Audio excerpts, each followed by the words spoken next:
लाकदौरिबा general election असिगी मरी लेनाना लिलोंग केंद्रगी वायांतास खाना अहिंग नोंयाइदा Lilong बाजारदा नोंमई round क्या काप्तुना प्रजा मयामगी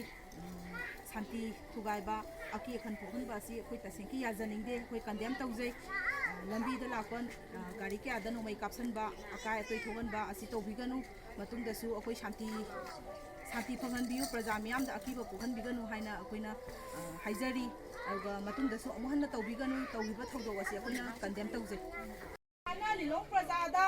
लांदाबा खुदक्ता लेखदबे यानिंगे एमएलए अंतासा गुंडा तौबा यानिंगे खाना लिलोंग प्रजासिंगदा लांदाबा खुदक्ता लेखदबे